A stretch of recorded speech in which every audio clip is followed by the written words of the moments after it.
Япон улсын анагаах ухааны нийгмийн халамжийн олон улсын их сургуульд жил бүр Монгол улсын 10 оюутан сургалтын болон амжиргааны зардлын тэтгэлэгтээ суралцах боломжтой боллоо.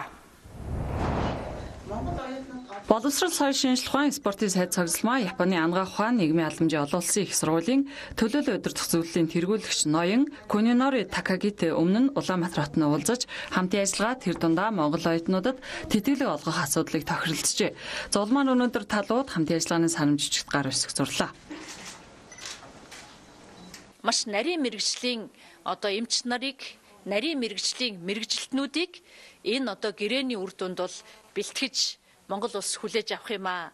Тийм учраас маш олон залуучуудад Япон улсад 100% тэтгэлгээр нэг жилд 10 оюутан 5 жилд дараалан 10 оюутан гэдэг маань 50 оюутан суралцах ийм том боломж олдож байгаад залуучуудынхаа өмнөөс Японы ард түмэнд талархлаа илэрхийлж байна.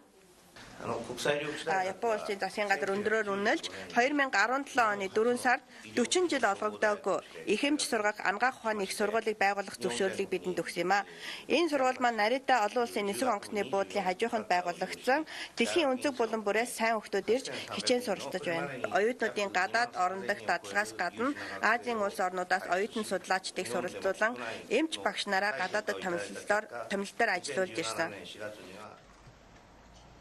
За 2019 оноос эхэлж Япон улсын анагаах ухаан нийгмийн халамжийн олон улсын их сургуульд тэтгэлгээр суралцах хүсэлтэй төгсөгчид сувилгуу, физик эмчилгээ, хөдөлгөөн засал, хэл сонсгол, хараа зүй, эм зүй гэсэн 9 мэргэжлэр Монгол улсын боловсролын яамны гаргасан журмын дагуу сонгон шалгуулалтанд хамрагдах юм а. За энэхүү ажлын засгийн газрын 2016-аас 20 оны үйл ажиллагааны хөтөлбөрт тусгагдсан хөгжингөө орнуудад суралцах суралцагчдын тоог 2 дахин нэмэх зорилтын хэрэгжилтийг хангах үйл явцад түлхэц олно гэж